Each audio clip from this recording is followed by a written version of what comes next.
Hello everyone and welcome back to Avia Academy. My name is Natasha Reeders and I'm the owner of Avia Academy and also your instructor on the non-technical information in aviation.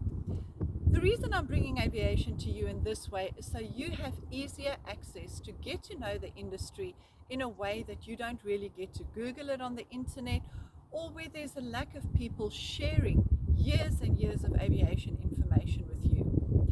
It is an industry that is so exciting and it offers you as a new student and also somebody that wants to do a career change so much more than what you get on the internet. I'm going to endeavor to bring you different aspects of the aviation industry in these videos. We discussed this last week and we started to touch on human factors. This week we're going to go on to a few more items that will really be of interest if you are trying to really look into a possible career, or if you're stuck in a career and you don't know where else to go in aviation. But in order for you to trust me as your instructor, I need you to know a little bit about me and my history in the aviation industry. I started at an airport very similar to this one in South Africa. The aircraft behind me are small ab initio training aircraft, whether it's a Piper or the one over here, a Cessna 172. These aircraft are typically used for training new students that have just come into the industry, and also they take people on simple flights just to be able to show them what the ground looks like from the air, if you want to call it that. I started my aviation career in July of 1996 at a small airport in Johannesburg. I trained on a 172 and I was very privileged to, when I moved on to my twin conversion, to have the privilege to fly on a Piper Navajo, which had geared engines and it also had pressurization. So that was a really nice thing to get onto my license right at the outset. I had the opportunity to fly to many of the African countries. We visited Botswana, Namibia, Mozambique. We went to North Africa. I had a lot of contracts where we dealt with people in Angola, the DRC, Sao Tome, an island just off the west coast of Angola. We went to the western side and really enjoyed aviation. It wasn't just all work. During my aviation career, I had the opportunity to move into other disciplines, and you tend to find your strength at some point, whether it's flying, whether it's operations, whether it's in the office.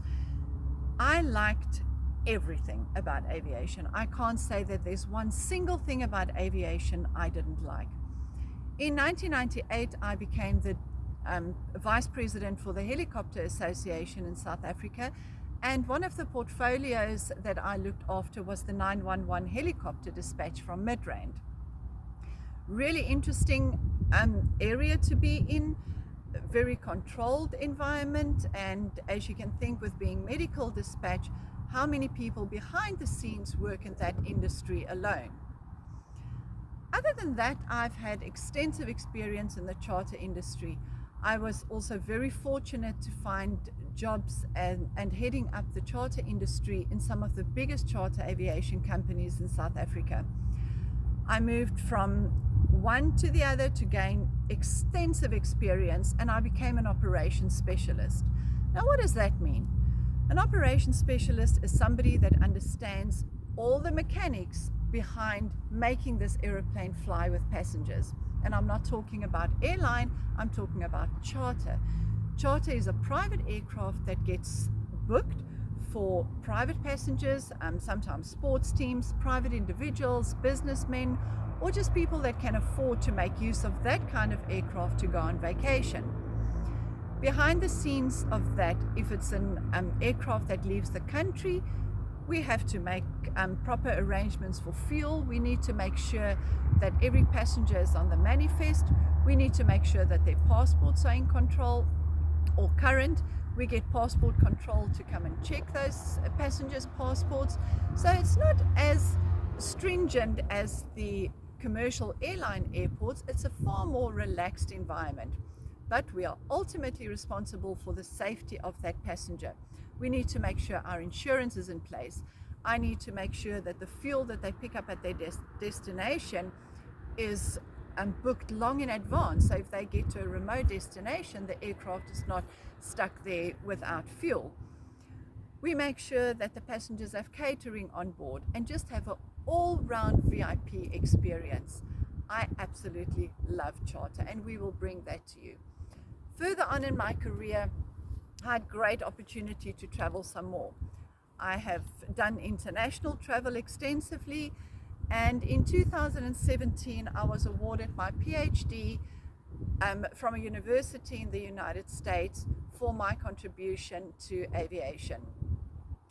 In 2012 I also wrote a book that gives you a little bit information on what happened in the aviation industry historically. I was a slight whistleblower on the industry because so much of what happens negatively in the industry is a result of human factors.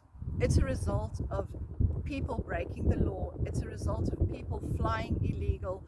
All of those things really sparked for me to bring a little bit more information as to how those things can be curbed in the industry. Later in 2017, I moved my family to Nigeria, a North African country. Although Nigeria is absolutely filled with poverty and so much criminal activity, the aviation industry is absolutely rife. It is such a big industry. It is an industry that is so untapped. But again, it is the corruption that makes this industry extremely dangerous. Many pilots go to North African countries to build their hours and to help them with their career paths eventually into an airline. I now live in the United States, where I'm trying to revive aviation from a non-technical perspective. The industry is growing. COVID really set us back for a very, very long time. But the airlines are expanding, private flying is expanding, and there's going to be a constant need, not just for pilots and cabin crew in the cabin and in the cockpit, but a definite ground support need. And I'm hoping that you would trust me to bring all that information to you, again, in an unscripted, personal manner. Thank you for joining me at Avia Academy, and I look forward to bringing all these videos to you as time goes on.